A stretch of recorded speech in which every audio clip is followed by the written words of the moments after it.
Let's look at Chapter 4, Lesson 7, Practice, Classifying Parallelograms. We need to match each figure to its description. You can use a ruler if you need help.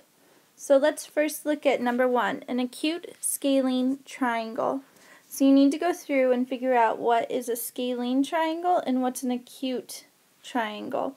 So I know that acute means that the degrees are going to be less than 90, and I know scalene means that all of the sides are not going to equal each other. So letter C is scalene.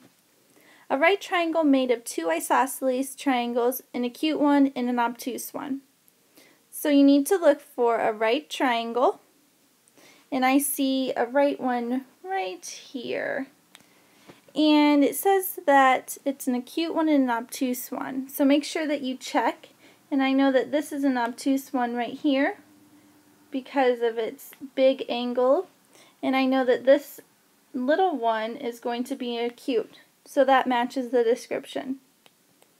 An equilateral triangle. So find a triangle that has all equal sides. Letter G.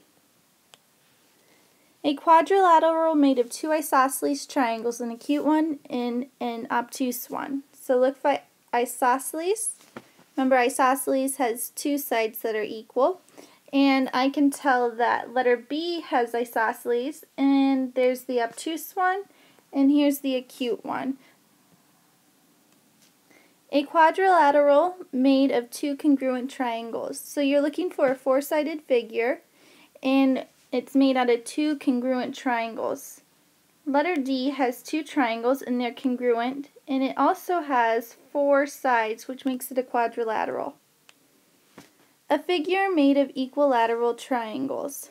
So you need to look and find a figure made of a bunch of different triangles. See how it has an S on the end. And I know that letter E is made out of equilateral triangles. And number 7, a triangle made of two right angle triangles. So there's 1 and 2. So letter F fits that description. Let's look at test prep. Long balloons cost 10 cents each. Round balloons cost 15 cents. Marie spent 90 cents on balloons. What's the greatest number of balloons she could have bought if she bought at least one of each kind? At least one of each kind is important as well. So there's a couple of different ways that you could do this. You could have 115, and then the rest would be 10 cents. So what would you do is 90 minus 15 is 75, and then I could have the rest out of 75 be the 10-cent balloons, which I know would be 7. So I have the 115 and 7 10 cents, so I have 8 balloons total.